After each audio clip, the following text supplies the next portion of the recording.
Hello, good morning everyone. Madhya Pradesh के daily current affairs में आज हम बात करेंगे 28 दिसंबर के सारे महत्वपूर्ण करंट अफेयर्स के बारे में।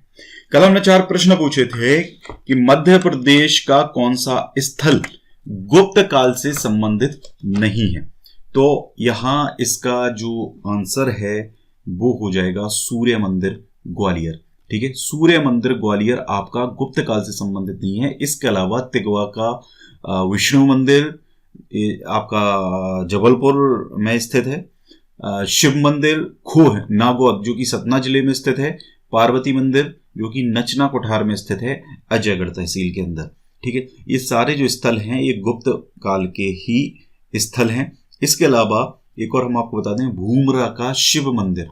ठीक है, भूमरा का शिव मंदिर जो है ये भी आपका कहां पर, नागौद में स्थित। ठीक है, नागौद मतलब में स्थित है। इसके अलावा सांची में भी एक बौद्ध मंदिर है जो आपका गुप्त काल से संबंधित है।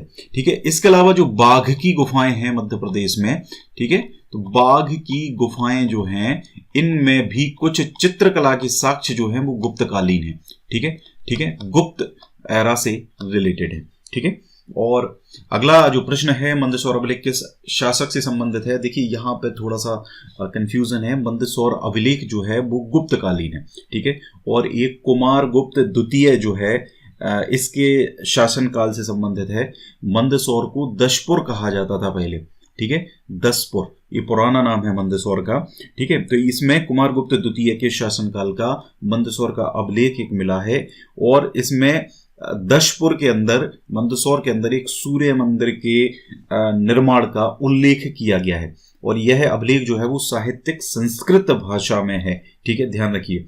और इसके अलावा एक मंदसौर का प्रसिद्ध अभिलेख मंदसौर से प्राप्त हुआ है। ठीक है, इसमें लाट देश के रेशम के व्यापारियों का दशपुर में आकर बस जाने का वर्णन है। ठीक है, ये तो हो गया अभिलेख। अब एक और शिलालेख भी मिला हुआ है।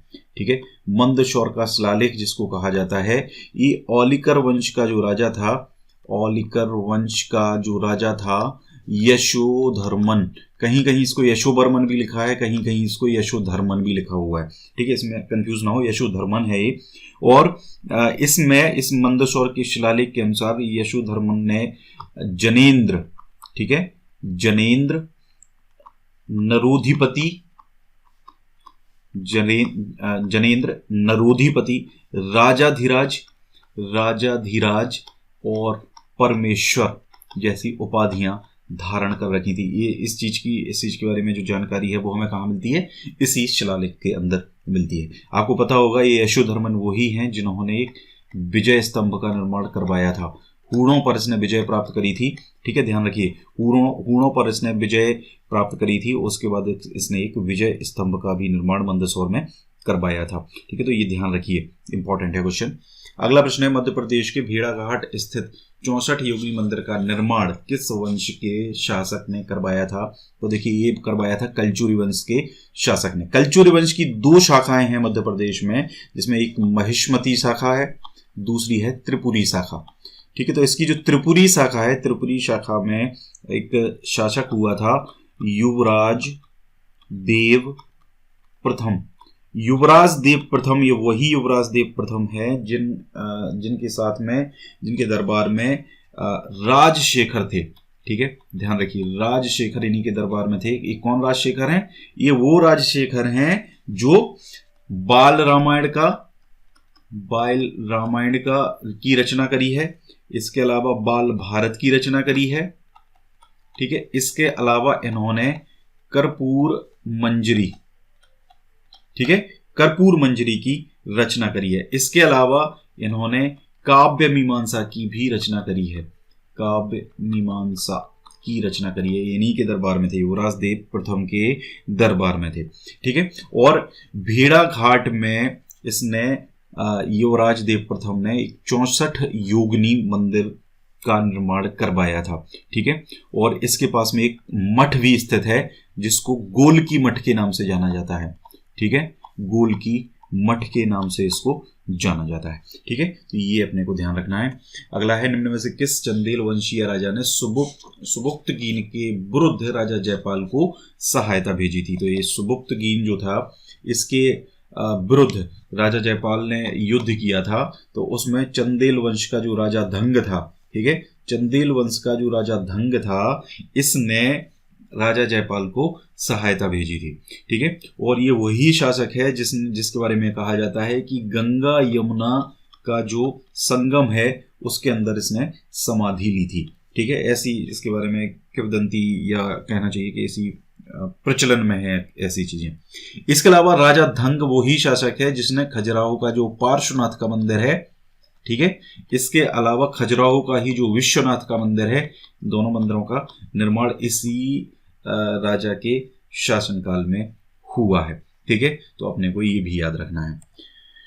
मयंक विश्वकर्मा ने आंसर इसका किया है, इस आंसर को आप पढ़ सकते हैं। इसमें सूर्य मंदिर है ग्वालियर का, इसके बारे में मैंने आपको नहीं बताया है, ये ग्वालियर में है। कोणार्क का जो मंदिर है उड़ीसा में, उसकी प्रतिकृति है, उसी को देख के इसको बनाया गया था। सूर्य देवता को समर्पित ग्वालियर में एक प्रसिद्ध तीर्थ स्थान, इसका निर्माण उद्योगपति GD बिड़ला ने 1988 में करवाया था। ये बिड़ला मंदिर है, भोपाल में भी स्थित है, ग्वालियर में भी स्थित है। इसको लाल बलुआ पत्थर से बनाया गया है। ठीक है, ग्वालियर मध्य प्रदेश के उत्तर में स्थित है। ऋषि गालाव के नाम पर शहर का नाम ग्वालियर पड़ा। यह शहर गुर्जर, प्रतिहार, तोमर तथा कछवाहा राजवंशों की राजधानी रहा है। दूसरा फिर कुमारगुप्त द्वितीय था, तो इनके बारे में तो आपको मैंने लगभग सारी चीजें बताई दी हैं। ठीक है, फिर है आपका कलचुरी कालीन मंदिर है। युवराज देव प्रथम ने 10वीं शताब्दी में इसका निर्माण करवाया था। इस मंदिर में गुप्त कुषाण काल की प्रतिमाएं भी स्थापित की गई हैं। ठीक है, और 64 योगिनी मंदिर को देखकर ऐसा लगता है कि आज का संसद भवन का मैप, इसे देखकर नहीं, ये गलत बताया आपने। ये आपका मुरैना का जो 64 योगिनी का मंदिर है, ठीक है, और 64 योगिनी ही मंदिर है, या नाम याद नहीं आ रहा मुझे उसका, ऐसे गोल आकृति में इस तरीके से बनाया गया, उससे आपका ये संसद का जो डिजाइन है वो लिया गया है। ठीक है, ये मुरैना का मंदिर है, ये यहाँ का मंदिर नहीं है। राजा धंग ने प्रारंभ में अपनी राजधानी कलिंजर को बनाया था, उसके बाद खजुराहो को राजधानी बनाया। ठीक है, और भटिंडा के शाही शासक जयपाल को सुबुक्तगीन के विरुद्ध सैन्य सहायता इसने भेजी थी। प्रतिभा श्रीवास्तव ने भी अच्छा आंसर इसका किया है, ये भी आप पढ़ सकते हैं। इसके अलावा रोहित विश्वकर्मा ने भी इसमें अच्छा आंसर किया है, इसको भी आप पढ़ सकते हैं। ठीक है, अब हम बात करते हैं आज के प्रश्नों की। तो पहला प्रश्न है, निम्नलिखित में से डॉक्टर वशीरभद्र की रचना है, तो इस कमेंट करके आपको बताना है। दूसरा प्रश्न है, निम्नलिखित में से किस जिले का टंगस्टन उत्पादन में प्रथम स्थान है? तीसरा प्रश्न है, मध्य प्रदेश के किस जिले में गन्ना अनुसंधान केंद्र स्थित है? और करिश्मा यादव का संबंध किस खेल से है? ये 4 प्रश्नों के जवाब आपको नेक्स्ट वीडियो में कमेंट करके बताने हैं। गाइस, जनरल मैनेजमेंट के जो नोट्स हैं वो 10 बजे तक लॉन्च हो जाएंगे, 10 से 11 के बीच में लॉन्च हो जाएंगे। हम इस नंबर पर आप इससे रिलेटेड क्वेरी कर सकते हैं। सेम जो लिंक है जहां पर हमारी PDF मिलती है, वहीं पर आपको ये नोट्स भी मिल जाएंगे। ठीक है, इसके अलावा NCERT की एक समरी ही आप इसको समझ सकते हैं, और ये मान के चलिए कि पूरा जो एग्जाम है आपका, वो एग्जाम के जो क्वेश्चंस हैं उसमें से ज़्यादातर क्वेश्चंस जो हैं वो आपको यहीं से मिलेंगे। ठीक है, क्योंकि व्यापम जो है वो NCERT ही फॉलो करता है सब्जेक्ट के लिए, तो इधर उधर ना भटकें। ये पूरा मेरा रिसर्च है। अगर आप NCERT पढ़ सकते हैं तो बहुत ही अच्छी बात है, अगर नहीं पढ़ सकते हैं तो ये नोट्स ले लीजिए, और डेफिनेटली आपको यहाँ से क्वेश्चंस बहुत सारे मिल जाएंगे। ठीक है, इसके अलावा अगस्त तक का हमारा करंट अफेयर भी है, ये भी आप ले सकते हैं। 2500 MCQ का मध्य प्रदेश GK का ईबुक है, ये भी आप ले सकते हैं। इसके अलावा 6th मंथ का हमारा एडिशन है, वो भी आप ले सकते हैं। ये अभी जनवरी से जून तक का है 2020 का। इसके बाद जुलाई से लेकर दिसंबर तक का जो एडिशन है वो आपको जनवरी 2021 तक मिलेगा। ठीक है, इसके अलावा मंथली अगर आप लेना चाहें तो इसको आप मंथली भी ले सकते हैं। अभी जनरल मैनेजमेंट पे ही मैं लगा हुआ था, जिसके कारण थोड़ा सा मुझे टाइम लग रहा था। अब अगला जो टारगेट है हमारा वो यही है कि आपके लिए सितंबर, अक्टूबर और नवंबर की जो मैगजीन है, दिसंबर तक की जो मैगजीन है वो मैं लॉन्च करूं। तो अब यही टारगेट है, धीरे धीरे आपको 2-2, 3-3 दिन के अंतराल पे ये सारी मैगजीन्स भी मिल जाएंगी। इसके अलावा कुछ साइंस वगैरह के नोट्स हैं, ये भी आप ले सकते हैं। डिस्क्रिप्शन में आपको लिंक मिल जाएगी। सारे जो नोट्स हैं वो हमारे PDF के फॉर्म में अवेलेबल हैं, हार्ड कॉपी हम इसकी प्रोवाइड नहीं कराते हैं। ठीक है, और इससे संबंधित क्वेरी आप WhatsApp पे कर सकते हैं। चलिए स्टार्ट करते हैं। पहला जो प्रश्न है, हाल ही में किस नगर निगम ने ऑपरेशन पहुंच शुरू किया है? देखिए, ऑपरेशन पहुंच जो है ये शुरू करा गया है भोपाल नगर निगम के द्वारा। ठीक है, अब ये क्यों किया गया है, इसका उद्देश्य है जो बकायादार होते हैं, बकायादार यानी कि जैसे फॉर एग्जांपल संपत्ति कर है या जल पे जो कर लगता है या दुकान का किराया जो लगता है, लीज आदि जो है होती है, उसके जो बकायादार हैं जो टाइम से नहीं अमाउंट जमा करते हैं नगर निगम का, ऐसे लोगों के लिए ऑपरेशन पहुंच शुरू करा गया है ताकि उनको बिल्स इनके भेजे जाएंगे। तो बहुत सारे मतलब पहले दिन जिस दिन लॉन्च हुआ पहले दिन ही करीब 60,000 बिल जो है वो भोपाल नगर निगम के द्वारा भेजे गए थे। तो ऑपरेशन पहुंच जो है वो किसने शुरू करा है, भोपाल नगर निगम के द्वारा किया गया है। अगला है भोपाल में रिलाइव इको फाउंडेशन द्वारा पिकेटिंग इवेंट का आयोजन कब किया गया। पिकेटिंग इवेंट का जो आयोजन है ये 27 दिसंबर को करा गया है और 27 दिसंबर को रिलाइव इको फाउंडेशन के द्वारा इसका आयोजन किया गया है। ठीक है, पिकेटिंग मतलब होता है कि स्केटिंग करते हुए पिक करना, चीजों को उठाना। ठीक है, एक ऐसा अनोखा स्केटिंग इवेंट था जहां 20 पेशेवर स्केटर्स ने स्केटिंग करते हुए रास्ते से प्लास्टिक कचरा और अन्य कचरा उठाया। ठीक है, तो अपने आप में एक बहुत अलग कॉन्सेप्ट एक्चुअल में ये है।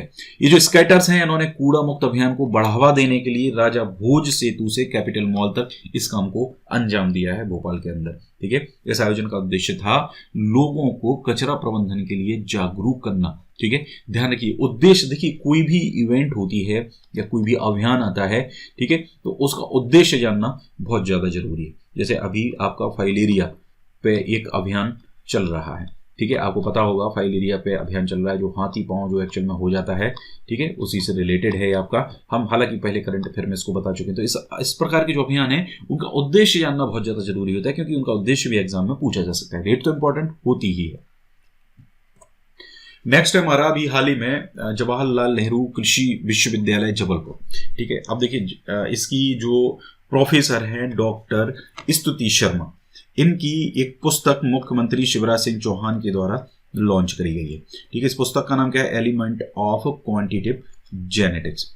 ठीक है, अब एलिमेंट ऑफ क्वांटिटेटिव जेनेटिक्स किसकी पुस्तक है ये आपको ध्यान रखना। हालांकि ये जो पुस्तक है ये एक्चुअल में टेक्निकल पुस्तक है, मतलब जो बोलना चाहिए आपको कि जो पढ़ने वाले जो बच्चे होते हैं एक्चुअल में उनके लिए आपकी ये पुस्तक है। ठीक है, और कृषि मंत्री कमल पटेल, सांसद और प्रदेश भाजपा अध्यक्ष बीडी शर्मा, लोकेंद्र पाराशर, पुस्तक के सह लेखक हैं मनोरंजन विश्वास। इनके साथ में दो लोगों ने लिखी है, स्तुति शर्मा और मनोरंजन विश्वास। ठीक है, और इस पुस्तक में प्लांट ब्रीडिंग जेनेटिक्स जैसे जटिल विषय को सरल ढंग से प्रस्तुत किया गया है। ठीक है, यहां पर एक चीज और हम आपको बता दें कि जवाहरलाल नेहरू कृषि विश्वविद्यालय ये कहां पर है आपका, ये तो आपको पता ही होगा, जबलपुर में है, कृषि विद्यालय है, प्रदेश का पहला कृषि विश्वविद्यालय है। इसकी स्थापना कब करी गई है, इसकी स्थापना 1964 में की गई। ठीक है, ध्यान रखिए 1964 में इसकी स्थापना की गई। हाँ, एक और चीज गाइज मैं बता दूं, कई लोगों को कमेंट आते हैं कि सर मंथ वाइज आप करंट अफेयर करवा दीजिए। तो मंथ वाइज करंट अफेयर जो है हमारा पूरे साल का एक करंट अफेयर की एक सीरीज जल्दी ही आपको मिलेगी जनवरी 2021 में।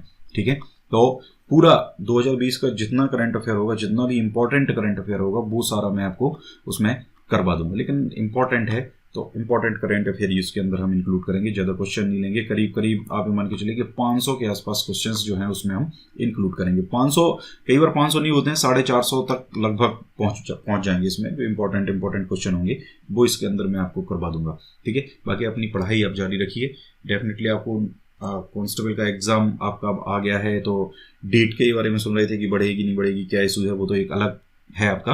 लेकिन फिर भी आप अपनी पढ़ाई उसी हिसाब से करिए जिस हिसाब से आपकी अभी डेट है।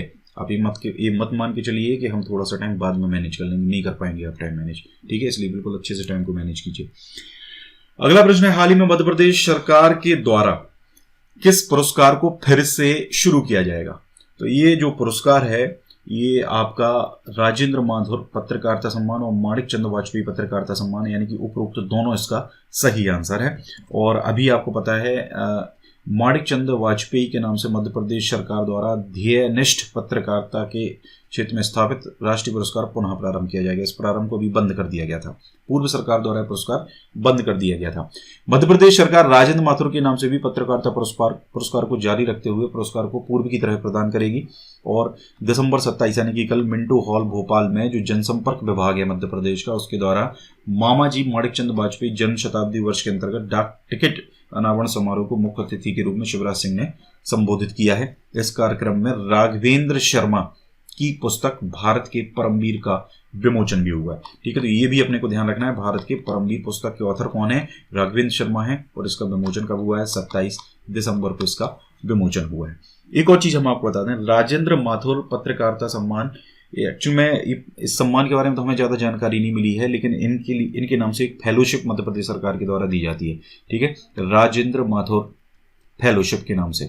ठीक है, और ये राजेंद्र माथुर जो फेलोशिप है, इसके अंतर्गत करीब 1 लाख रुपए का जो आपका मतलब नगद स्कॉलरशिप है वो मतलब इस कार्य में दी जाती है। ठीक है, इनकी स्मृति में दी जाती है। और लोकहित से जुड़े जो गंभीर मुद्दे हैं या महत्वपूर्ण विषय हैं, उन पर शोध को प्रोत्साहित करने के लिए ये स्कॉलरशिप इनके द्वारा दी जाती है। इसके अलावा मैं आपको माणिकचंद वाजपेयी राष्ट्रीय पत्रकारिता पुरस्कार के बारे में बता ही चुका हूँ, 2006 में स्थापित हुआ था। गणेश शंकर विद्यार्थी पुरस्कार जो है ये आपका कब स्थापित हुआ था, 2007 में स्थापित हुआ। 2 लाख रुपए की नगद राशि इसके अंतर्गत दी जाती है, और इसके अंतर्गत भी 2 लाख रुपए की नगद राशि दी जाती है। इसके अंतर्गत 1 लाख रुपए की स्कॉलरशिप दी जाती है। इसके अलावा तरुण कुमार भादुड़ी पुरस्कार भी है, जो आपका पुरस्कार आपकी जो पत्रकारिता के क्षेत्र में ये दिया जाता है। जगदीश प्रसाद चतुर्वेदी पुरस्कार है। राज्य के जो युवा पुरस्कार होते हैं उनके पुरस्कार दिया जाता है, 5000 रुपए की राशि इसके अंतर्गत दी जाती है। इसके अलावा रामेश्वर गुरु पुरस्कार है, जो 5000 रुपए की राशि का ही है। ये भी किसी पत्रकारिता के प्रकाशन या संपादन हेतु कार्य करने के लिए प्रदान की जाती है। तो पत्रकारिता से संबंधित आपके ये प्रमुख सम्मान मध्य प्रदेश के हो जाएंगे। अगला प्रश्न है, निम्न में से किसने गौहर महल में राग भोपाली 2020 का उद्घाटन किया है। देखिए, यहाँ पे जो मुख्यमंत्री शिवराज सिंह चौहान हैं, इन्होंने राग भोपाली 2020 का उद्घाटन जो है वो गौहर महल में किया है। गौहर महल कहाँ है आपका, गौहर महल है आपका भोपाल में। ठीक है, और राग भोपाली 2020 है, और भोपाल की जो परंपरागत जरी जरदोजी है, ठीक है, इसके कार्य को अंतर्राष्ट्रीय स्तर पर पहचान दिलाने के लिए, अब चूंकि अंतर्राष्ट्रीय स्तर पर पहचान मिलेगी तो बाजार भी उपलब्ध होगा, इस उद्देश्य से राग भोपाली 2020 की शुरुआत करी गई है। यहाँ पे बात आती है गौहर महल की। देखिए, गौहर महल जो है, तो यहाँ पे इस गौहर महल का जो निर्माण है ये किसके द्वारा कराया गया था, तो ये निर्माण कराया गया था गौहर बेगम के द्वारा। ठीक है, जैसा कि इनके नाम से हमें पता चल रहा है। अब गौहर बेगम कौन थी, गौहर बेगम जो हैं वो थी कुदसिया बेगम। ठीक है, इनका नाम था दूसरा गौहर बेगम। ठीक है, तो ये ध्यान रखना है, इसमें कंफ्यूज ना हो जाए आप, कुदसिया बेगम। ठीक है, और इसके अलावा एक और इन्होंने जामा मस्जिद का निर्माण भी कराया था। ठीक है, तो ये भी आप ध्यान रखिए कि जामा मस्जिद का निर्माण भी इनके द्वारा ही कराया गया। ये भोपाल की प्रथम महिला शासिका थी, ध्यान रखिए, भोपाल की प्रथम महिला शासिका थी। हालांकि उसके बाद फिर सिकंदर जहां बेगम आई थी, ठीक है, जो करीब 1844 ईस्वी के आसपास आई होंगी। ठीक है, और इन्होंने 1857 की जो क्रांति थी उसमें इन्होंने अंग्रेजों का सपोर्ट किया था। किसने, सिकंदर जहां बेगम ने। तो इसलिए ध्यान रख लीजिए इनके बारे में। ठीक है, इसके अलावा मोती मस्जिद है और मोती महल है। मोती मस्जिद और मोती महल, इन दोनों का निर्माण भी किसने कराया था, सिकंदर जहां बेगम ने करवाया था। ठीक है, तो इतना आपने को ध्यान रखना है इनके बारे में। तो अगला है, प्रदेश के 14 जिलों के 18 वन मंडलों की करीब 7,35,000 हेक्टेयर के क्षेत्र में फैले ऐसे 722 माइक्रो वाटर शेड की पहचान अभी हाल ही में कर ली गई है, जो जलवायु परिवर्तन के जो खतरे हैं उनसे घिरे हुए हैं। ठीक है, और राष्ट्रीय जल परिवर्तन कार्य योजना के अंग के रूप में ग्रीन इंडिया मिशन योजना में अभी तक प्रदेश के 20,192 हेक्टेयर वनों का जो है उपचार है वो किया गया है। ठीक है, तो आपको ये सारी चीजें हैं जो हैं वो याद रखनी है। ठीक है, इसके अलावा यहाँ पे हम आपको बता दें कि इनके साथ ही इन वनों पर आश्रित स्थानीय समुदाय के सामाजिक आर्थिक रूप से पिछड़े हितग्राहियों को चिन्हांकित करके उन्हें वैकल्पिक रोजगार के साधन भी उपलब्ध किए जा रहे हैं। तो आपको यहाँ पे ये चीज याद रखनी है, 20,192 हेक्टेयर वनों का उपचार किया जा चुका है ग्रीन इंडिया मिशन योजना में मध्य प्रदेश का। ठीक है, यहाँ पे अगर हम बात करें, अब यहाँ पे हमने 18 वन मंडलों की बात करी है। ठीक है, तो मध्य प्रदेश के अगर टोटल वन मंडलों की बात करें तो मध्य प्रदेश में टोटल वन मंडल जो है वो कितने हैं, 63 हैं। ठीक है, अब यहाँ पे सिर्फ 14 जिलों के इंक्लूड करे गए। टोटल ये कितने, सारे जितने मध्य प्रदेश के जिले हैं ये उन सब के टोटल वन मंडल है। और 16 सर्कल्स इसके बनाए गए हैं, 16 वृत्त इनके बनाए गए हैं। वृत्त सबसे बड़ी इकाई होती है इसकी, जो 16 है टोटल मध्य प्रदेश में। वन मंडल उससे छोटी इकाई होती है जो टोटल 63 है। इसके अलावा 135 उप वन मंडल हैं मध्य प्रदेश के अंदर। ठीक है, तो इतनी चीजें भी आप याद रख लीजिए, ये प्रश्न एग्जाम में आपके पूछे जाते हैं। ठीक है, तो गाइस ये पूरा था हमारा आज का वीडियो। आपको वीडियो कैसा लगा कमेंट करके जरूर बताइए, और वीडियो को ज्यादा से ज्यादा शेयर करिए। Thank you very much.